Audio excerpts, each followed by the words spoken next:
നമസ്കാരം. അനധികൃത കുടിയേറ്റക്കാരെ യുഎസിൽ നിന്ന് ഒഴിപ്പിച്ചു തുടങ്ങിയതായി അറിയിച്ചിരിക്കുകയാണ് വൈറ്റ് ഹൗസ്. രാജ്യത്ത് അനധികൃതമായി കുടിയേറി പാർക്കുന്നവർക്കെതിരെ ശക്തമായ നടപടി സ്വീകരിക്കുമെന്നുള്ള വാഗ്ദാനം പ്രസിഡന്റ് ഡൊണാൾഡ് ട്രംപ് പാലിക്കുകയാണെന്നും വൈറ്റ് ഹൗസ് വെള്ളിയാഴ്ച പുറത്തിറക്കിയ പ്രസ്താവനയിൽ പറഞ്ഞിരുന്നു. വൻതോതിലാണ് നാടുകടത്തൽ ആരംഭിച്ചിരിക്കുന്നതെന്നാണ് വൈറ്റ് ഹൗസിന്റെ അറിയിപ്പ്. അദ്ദേഹം വാഗ്ദാനം ചെയ്ത കാര്യം നടപ്പിലാക്കുന്നതിലൂടെ ശക്തമായൊരു സന്ദേശമാണ് പ്രസിഡന്റ് ട്രംപ് ലോകത്തിന് നൽകുന്നത്. അനധികൃതമായി യുഎസിൽ പ്രവേശിക്കുന്നവർ ഗുരുതരമായ പ്രത്യാഘാതങ്ങൾ നേരിടേണ്ടി വരും എന്നാണ് വൈറ്റ് ഹൗസ് പോസ്റ്റിൽ വ്യക്തമാക്കിയിരിക്കുന്നത്.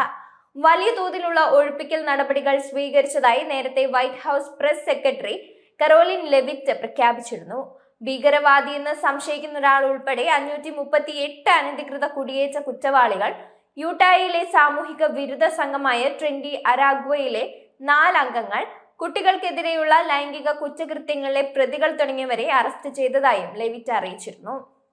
യുഎസിന്റെ ചരിത്രത്തിലെ ഏറ്റവും ബൃഹത്തായ നാടുകടത്തൽ ഉദ്യമം എന്നാണ് ലെവിറ്റ് ഇതിനെ വിശേഷിപ്പിച്ചിരിക്കുന്നത്. 100 കണക്കിന് ആളുകളെ സൈനിക വിമാനങ്ങളിൽ കയറ്റി അയച്ചതായും ലെവിറ്റ് പറയുന്നുണ്ട്. വാഗ്ദാനം നൽകി വാഗ്ദാനം പാലിച്ചുവെന്നും ലെവിറ്റ് എക്സ് പോസ്റ്റിൽ കുറിച്ചിട്ടുണ്ട്. താൻ അധികാരത്തിലെത്തിയാൽ ഉടൻ തന്നെ നിയമപരമായ അനുമതിയില്ലാതെ യുഎസിൽ തങ്ങുന്ന കുടിയേറ്റക്കാരെ ഒഴിപ്പിക്കാൻ അടിയന്തരാവസ്ഥ പ്രഖ്യാപിക്കുമെന്നാണ് പ്രസിഡന്റ് തെരഞ്ഞെടുപ്പ് പ്രചാര വേളയിൽ പ്രഖ്യാപിച്ചിരുന്നത്. മെക്സിക്കോയുമായി അതിർത്തി പങ്കിടുന്ന വടക്കൻ മേഖലയിൽ അധികാരത്തിലെത്തിയതിനു പിന്നാലെ ട്രംപ് അടിയന്തരാവസ്ഥ പ്രഖ്യാപിക്കുകയും ചെയ്തിരുന്നു. അതേസമയം അനധികൃത കുടിയേറ്റത്തെ ഒരു തരത്തിലും അനുകൂലിക്കുന്നില്ലെന്ന നിലപാട് ഇന്ത്യയും അറിയിച്ചിട്ടുണ്ട്.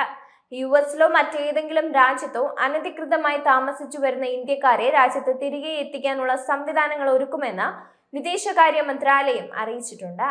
നിരവധി കുറ്റകൃത്യങ്ങളുമായി ബന്ധമുള്ളതിനാൽ തന്നെ അനധികൃത കുടിയേറ്റത്തെ ഒരിക്കലും ഇന്ത്യ അനുകൂലിക്കുന്നില്ലെന്ന് വിദേശകാര്യ മന്ത്രാലയം വക്താവ് രൺധീർ ജയ്സ്വാൾ വെള്ളിയാഴ്ച വാർത്താ സമ്മേളനത്തിൽ പ്രതികരിച്ചിരുന്നു. ഇന്ത്യക്കാരെ തിരികെ നാട്ടിലെത്തിക്കുമെന്ന് വിദേശകാര്യ മന്ത്രി ഡോക്ടർ എസ് ജയശങ്കറും നേരത്തെ അറിയിച്ചിരുന്നു. അമേരിക്കയുടെ 47ാമത് പ്രസിഡന്റായി ഡൊണാൾഡ് ജെ ട്രംപ് സത്യപ്രതിജ്ഞ ചെയ്ത് അധികാരമേറ്റതോടെ പിറന്നത് പുതുചരിത്രമായിരുന്നു. അമേരിക്കയിൽ അധികാരമേറ്റ ഏറ്റവും പ്രായം കൂടിയ പ്രസിഡന്റ് എന്ന നേട്ടമാണ് ട്രംപ് സ്വന്തമാക്കിയത്. സുപ്രീം കോടതി ചീഫ് ജസ്റ്റിസ് ജോൺ റോബർട്ട്സ് ആണ് ട്രംപിന് സത്യവാചകം ചൊല്ലിക്കൊടുത്തത്.